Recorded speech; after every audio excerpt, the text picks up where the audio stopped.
Mogushan Vaults drops this Thursday, and Elemental Shamans, this is your pre-raid BIS list. First, I'll show you the full pre-raid BIS setup, assuming you've got access to BOEs, Valor, Professions, and Gold. Then, I'll walk you through a realistic version for the average player. Gear you can actually get from dungeons, quests, and some crafted pieces. Alright, this setup assumes you've got gold to spend, time to grind, and access to Valor gear and Professions. We are talking BOEs, crafted items, Valor reputation pieces, and high-value dungeon drops. Alright, let's quickly go over the setup and I'll tell you where you get the specific pieces. First up, the new engineering helmet. When you leveled up engineering to 600, you can learn this recipe at any trainer. For 6 living steel, a gem, and some bolts, this beauty is yours. The necklace is a world drop and you either need to get really lucky or spend some gold. For the shoulders, you need to farm your reputation with the Golden Lotus to Honored and spend 1750 Valor as soon as the next reset hits. The cloak is again a BOE world drop, and the chest can be crafted by any leather worker that got their reputation to Honored with the Golden Lotus and has some spare Spirit of Harmony. For the bracers, you need to farm your reputation with the August Celestials to Honored and spend 1250 Valor. The gloves can again be crafted by a leather worker that has Honored reputation with the Golden Lotus. The belt can be bought for conquest points that should be available on the next reset. The next 3 items, the pants, the boots, and the ring, are all BOE world drops, so good luck or happy shopping. Vitrak, the Gaze of the Dead Man, can drop from the last boss in the Scarlet Halls. The drop chance is 0.5%.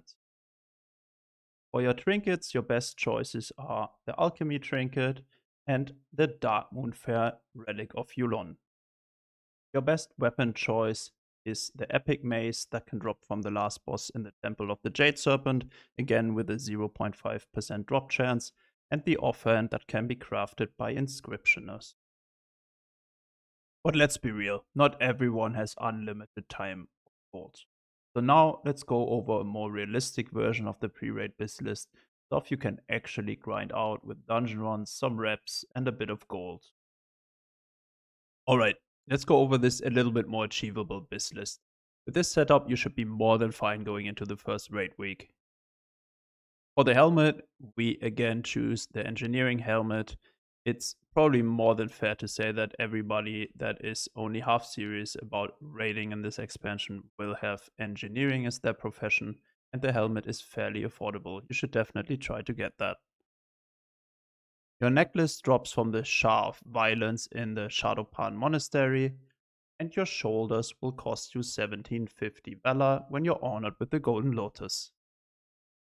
Your best cloak choice will drop in the Scarlet Monastery, your best chest in the Storm Stout Brewery, and for your bracers, you need to spend 1250 Valor and get honored with the August Celestials.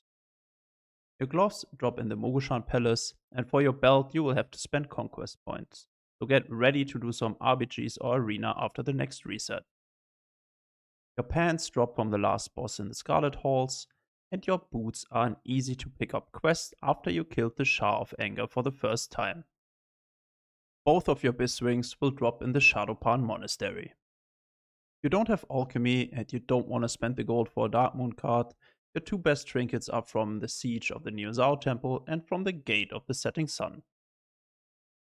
Your best pre-raid weapon choice will also drop in the Gate of the Setting Sun, and for your offhand you want to go to either the Storm Stout Brewery or Skolomance.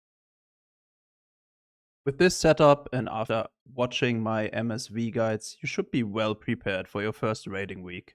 Good luck! Thanks for watching, I would really appreciate a like and consider a subscription, it's completely free. Have a nice day.